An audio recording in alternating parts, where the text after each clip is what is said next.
Big pass Tamil season 8ல இந்த வாரம் family round வாரம் போய்க்கிட்டு இருக்கு இல்லையா? சோ இதுவரைக்கும் 8 ஃபேமிலி வந்துட்டு போயிட்டாங்க. இன்னைக்கு 3வது நாளு. சோ மீதி இருக்கிற 4 ஃபேமிலி தான் வரப்போறாங்க. சோ அது யாரு யாரு அப்படிங்கிறது நமக்கு நல்லாவே தெரியும். இதுல காலையில வந்து பாத்தீங்கன்னா, அருண் ஃபேமிலி வரப்போறாங்க. அதுக்கப்புறம் ஜெஃப்ரியோட ஃபேமிலி வரப்போறாங்க.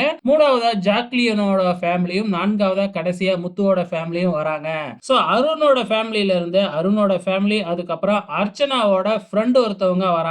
அப்புறம் நம்ம ஜெஃப்ரியோட அம்மாவும் இன்னொருத்தவங்க வராங்க. சோ அது யாரு அப்படிங்கிறது தெரியல. ஜாக்லினோட அம்மா வராங்க. அதுக்கப்புறம் ஃபேமிலி மெம்பர்ஸ்னு சொல்லி வராங்க. சோ அது யாரு அப்படிங்கறது மென்ஷன் பண்ணல. முத்துவோட அம்மா, அப்பா இவங்க 2 பேரும் பிக் பாஸ் வீட்டுக்குள்ள கடைசியா வராங்க. சோ இன்னைக்கு வந்து பாத்தீங்கன்னா இந்த 4 பேர் தாங்க. சோ இந்த 4 பேரோட ஃபேமிலி வந்துட்டாவே ஃபேமிலி ரவுண்ட் முடிஞ்சிச்சு. சோ நாளைக்கு என்ன நடக்க போகுது அப்படிங்கிறது தெரியல. நாளைக்கு ஏதோ ஒரு மிகப்பெரிய சர்ப்ரைஸ் இருக்கு அப்படின்னு சொல்லி இருக்காங்க. சோ அது என்னவா இருக்கும்னு தெரியல. பொறுத்திருந்து பார்க்கலாம்.